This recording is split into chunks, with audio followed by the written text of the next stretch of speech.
MLB trade grades. Red Sox send Rafael Devers to Giants in stunning swap.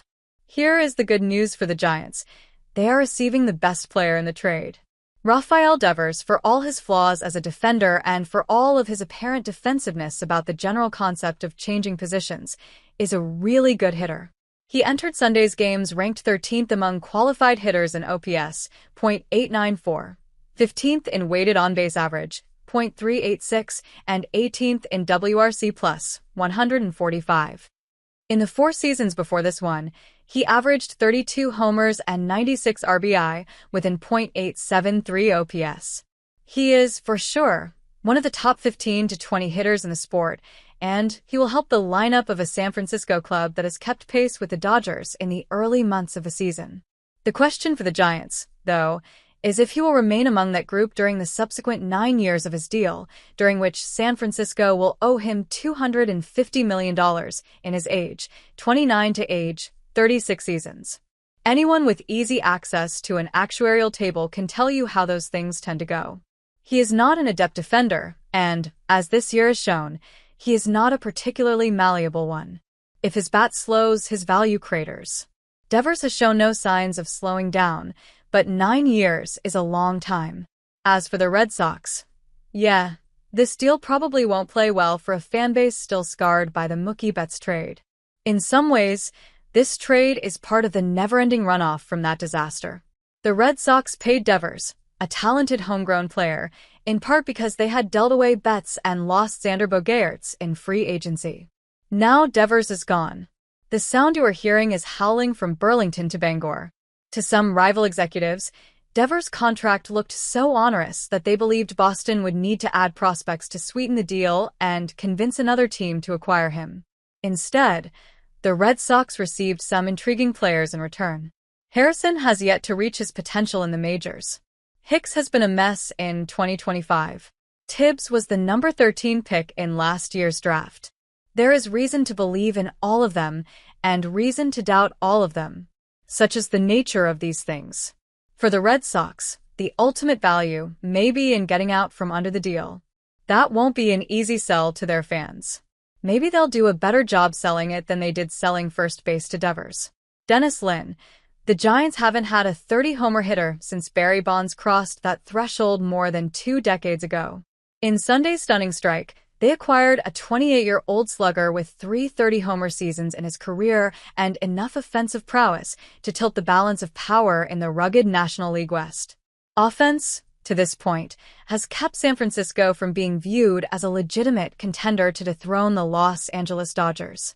The Giants trail the Dodgers by only 1 game in the standings, but the gap between the 2 lineups is considerably wider. The Dodgers continue to field the deepest offense in baseball. Giants hitters entered Sunday having produced at a rate 5% below league average, according to WRC+. The addition of Devers might bump the Giants to merely average or just above average, but his new team already enjoyed a significant edge over its rivals in terms of pitching depth. The Dodgers can't seem to keep anyone on the mound for long. The San Diego Padres, with Michael King and Yu Darvish still sidelined with uncertain timetables, are in a precarious position. The Arizona Diamondbacks already have suffered the year's most crushing injury in the form of a torn UCL for Corbin Burns. The Giants are surrendering a pair of competent arms to the Red Sox, but they still have plenty of pitching. For Boston, Harrison and Hicks will bring talent and relatively inexpensive club control to a flawed pitching staff. Tibbs, according to The Athletic's Keith Law, began the season as a borderline top 100 prospect.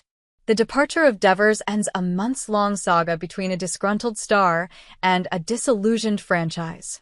In San Francisco, Devers figures to be asked to play first base, one of multiple assignments he balked at taking on in Boston.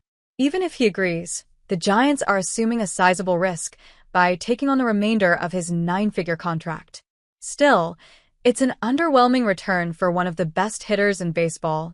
The Giants, meanwhile, have sent an emphatic message to the rest of their division. The Dodgers are not invincible. The Padres are vulnerable. And now, San Francisco could be a real 2-way threat. It used to be that pre-July blockbusters were the domain of Padres president of baseball operations A.J. Preller. With one seismic move, Buster Posey has reminded everyone that he burns to win. Tim Britton, it is hard to look at this trade and ignore the years-long context that would earn the Red Sox an immediate failing grade. They managed to turn Mookie Betts, Xander Bogaerts, and Rafael Devers into Connor Wong, and this package from San Francisco. However, if you've thought for a little while not just that Boston extended the wrong player of that trio, which we all do, but also that it extended a player it should not have extended, period, then this is a get-out-of-jail-free card reminiscent of a different major trade the Sox pulled off with the Dodgers. The one that unloaded Adrian Gonzalez, Carl Crawford, Josh Beckett, and Nick Punto in 2012. But more than the actual return from the Giants, Boston's grade here will depend on how swiftly and smartly it reinvests its new savings, the way it did ahead of 2013's championship, and how well it's evaluated its core of prospects, just now reaching the majors. Excising Devers from the picture permits more flexibility to work Roman Anthony and Marcelo Mayer and Christian Campbell all into one lineup, along with the more established Jarren Duran and Wiley Abreu, provided those guys can bring any semblance of the production Devers has posted during his career with the Sox. That's the best-case scenario, and even then, it leaves the 2025 team in a poorer position. Devers is still one of the game's best hitters, and perhaps an underrated one given the mediocre teams the Red Sox have fielded the last few seasons. From San Francisco's perspective, after years spent swinging and missing on big acquisitions, the Giants have decided they're willing to overpay a bit. That was the feeling on Matt Chapman's extension, on Willie Adams' contract last winter, and on this deal for Devers now. But the plan is to win, not to win efficiently, and this deal makes the team a fair amount better moving forward. In our urgency index just last week, we pegged San Francisco as the team most in need of a bat. It acquired the biggest one that will move all summer, or so we presume. Again, the cost here is less Harrison, Hicks, Tibbs, and Bello than it is the money owed Devers into the 2030s. For the Giants' sake, convincing the 28-year-old this offseason to put a glove back on and man first base would help ease that burden in the long run.